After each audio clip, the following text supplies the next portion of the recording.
Desperate times, they say, require desperate measures, which petrol subsidy removal brought upon Nigeria. But President Bola Tinubu said the federal government has saved more than 1 trillion naira since removal of subsidy 2 months ago.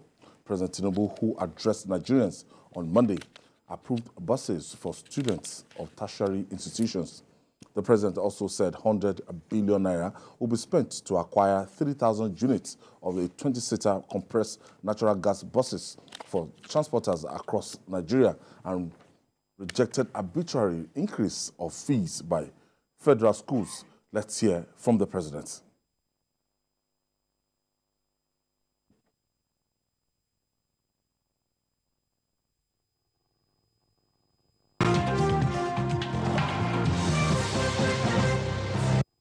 Part of our program is to roll out buses across state and local government for mass transit at a much more affordable rate. We have made provision to invest 100 billion between now and March 2024 to acquire minimum of 3,000 units of 20-seater CNG fuel buses. These buses will be shared to major transportation companies in the state using the intensity of travel per capita. Participating transport companies will be able to access credit under the facility at a maximum per annum 9% interest rate with 60 months repayment period. I plead with you, please have faith in our ability to deliver and in our concern for your well-being. We will get out of this turbulence, and due to the measures we have taken, Nigeria will be better equipped and able to take advantage of the future that awaits her. And in a little over 2 months, we have saved over 1 trillion naira that would have been squandered on the unproductive fuel subsidy, which only benefited smugglers and fraudsters. That money will now be used more directly and more beneficially for you and your families. For example, we shall fulfill our promise to make education more affordable to all and provide loans to higher education students who may need them. No Nigerian student will have to abandon higher education because of lack of money. Our commitment is to promote the greatest good for the greatest number of our people. On principle, we shall never falter.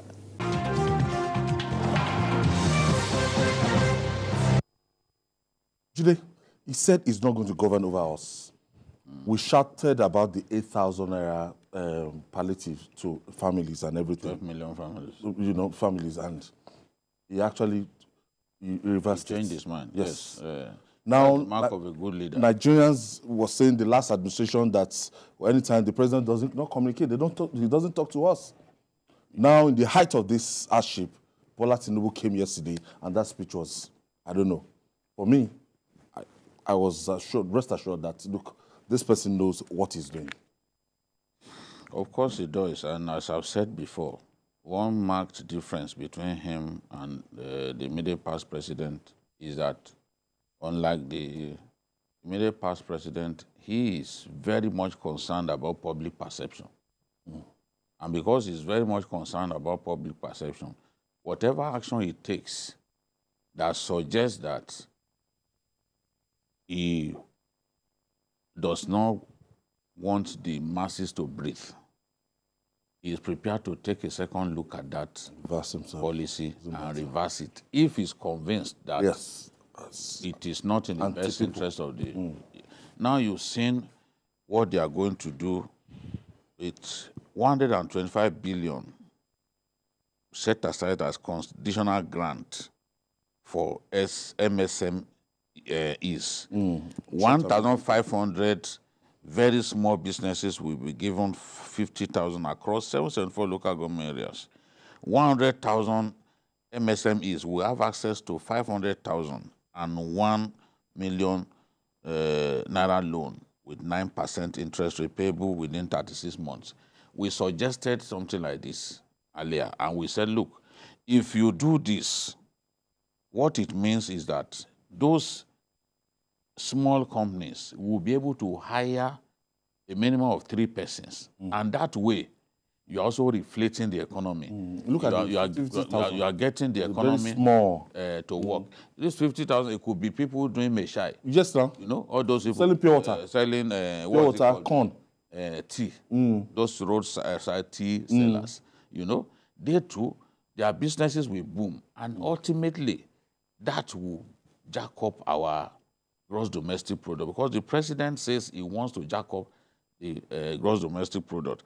Look at the efforts that he is making in the area of agriculture, for example. He said government will invest 50 billion each to cultivate 150,000 hectares of rice and maize. 50 billion each will be invested in cultivating 100,000 hectares of cassava and wheat. Agriculture is the biggest contributor to the Nigerian GDP. It does much better by far than even telecoms and the rest. So he's focusing on that. That is focusing on agriculture as a way of boosting the economy and reducing hunger.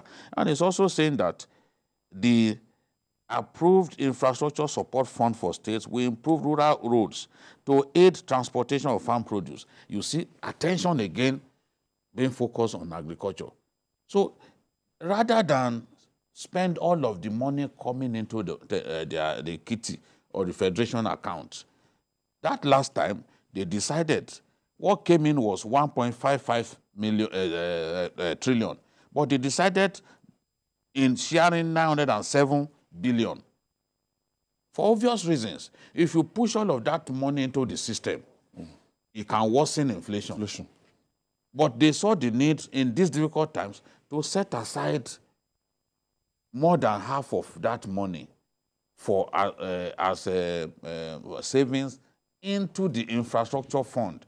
So what some of us have argued about was that, look, all of this money going into subsidy payment with some people stealing it can actually help us improve infrastructure and even stop us from borrowing loans, from taking loans for virtually everything. So no one will say that at the end of the day, we are not getting anything from subsidy removal. Nice. 1 trillion in 2 months is significant. Nice program, nice agenda. Yeah. But a lot of Nigeria will talk about is not the absence of this program in time past. That they talked about implementation. That man selling pure water, that woman selling pure water can get the promised 50,000 naira. Implementation is where the devil is. I think there is a slight paradigm shift from what we used to have in the past. You know, at a point, the CBN started behaving like a commercial bank, handling anchor borrowers and all that. The former CBN governor said between 2015 and 2023, the CBN disbursed 1.09 trillion. And in the first 2 months of 2023, 12.something billion was disbursed. You ask yourself, where is this money? And he said the rice growers gave him 100 million naira to buy the APC form. What is that not kickback? So in terms of anchor borrowers, I've read what the president is saying, that they are going to work with states. They are going to work with local governments. And I think that is a fundamental shift from what we have had in the past. A situation where everything is centralized, in the hands of the CBN. There is no way it will not be subject to politicization, manipulation, corruption, and also corruption. So we need to decentralize the process. And then there's a need for strong monitoring mechanism to ensure that. Okay, let's quickly take another break. We'll be right back after this hour. If you're just joining us, this is Journalist Hangout, and I see have BKO and Wale Adeoye in the studio. Wale, before we went on break, we were talking about how to implement this. Yes. Like I was saying that there is a need for fundamental, change in the mechanism of implementation. Because what we saw in the past years, was that the funds are just going to private hands. I was part of the Anko Bura scheme. They even asked us to pay some money. They wanted to give us land in Ogun State. Up till now, we didn't get a dime. they started paying some money to people that, oh, have you received 140,000 naira? The money will come to your account, they will deduct it for fertilizer. So it was a big, huge fraud. Yes. And that's why I'm happy that they have appointed investigator to look at the CBN operations. I hope these are the issues that they will uncover. So if the new government is going to work with states and local government, that is a total change from what many governors didn't know how that Ankobura was implemented. And these are state governors elected by their own people. They didn't work with a lot of associations, and there was no commodity board to control prices. Unlike now, that the president is talking about having a commodity board that can, Wale, what some people even told me about this very useless Ankobura's program. People formed fake cooperatives to access the funds. At the end of the day, they didn't pay back. A lot Anchor borrowers, in terms of payment of the loan, is one of the most useless programs that has come out of Nigeria. Monumental failure. Even the CBN governor himself came out, the former CBN governor, the worst CBN governor in Nigerian history. He came out to say, look, people are refusing to pay. How come you had the same people punish banks for unsecured loans and all that? Yet, under your nose, you came up with a program for which people were not even paying back because you were scammed. And they couldn't confront some of these people because they were, the people behind them were big politicians. Forming fake cooperatives just for the purpose of assessing the people that this thing was meant for. It didn't get to them. And we had situations in which they would go and bring rice paddy from outside Nigeria and go to Abuja and build fake pyramids and say this is the result of our rice program. Absolute rubbish. Fake pyramid being erected, the size of those Egyptian pyramids. But what we had were actually rice rebagged. Rebagged. Just fooling Nigerians and frittering away our money. What we want to see is accountability. Yes, the same thing with the structure. You know, the white people know us very well. When they were going to release the Abacha fund, they said civil society organizations must be monitored. To monitor them. And what did we do? No one can say that the Abacha loot was not put to good use because the road projects were clearly spelled out. Lagos-Badon Expressway, second Niger Bridge, the Abuja-Kaduna-Kano dual carriageway. In fact, that Abuja-Kaduna was the biggest project of all because they literally rebuilt the road.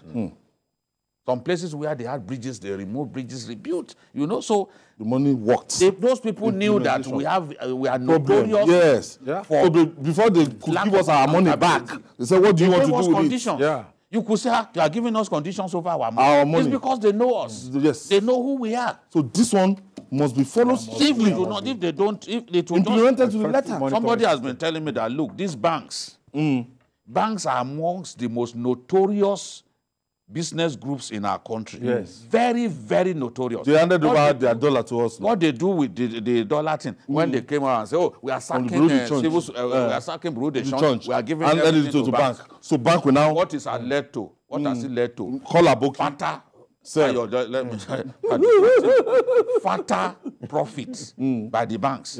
Because a lot of this money, they did not give to people. They created artificial dollar scarcity because this thing was meant in a week, you just share like $120 million to people who will not give it out. To make money, they will simply call their own, when you say you need money, there's a bank, one day we will expose them here. When you go there, you say you need money, they will simply direct you to the Aboki who is outside. Where in the world does that happen? And you want the government policy to succeed. It can't succeed. There are saboteurs, too many saboteurs in this system. You know, the former CBN governor said the first 2 months of 2023, they disbursed 12.65 billion. At a time that there were policies that people could not even access money from banks, you are disbursing 12.65 billion. February and January, and this year. How come that you expect us to believe that kind of thing? If the rice prices didn't come down, that is the first indication that the policy was a total sham, was a total failure. When you come up with this kind of policies that you invest so much money, you expect it to impact on food prices. Yeah. If cassava, rice, and all that you said they should plant, if the prices continue to go up, that should tell you that your policy has failed. And then you'll be gallivanting all over the place, threatening an ordinary bureau de analyst that you are ready to fight. What punch do you pack that you can threaten to fight someone? Are you Yokozuna or Kogan? I mean, these people, they've just messed up the economy. And it is clear now, look at, we are suffering the ill effects of bad management of our economy. The ill effect, we have to tell ourselves the truth.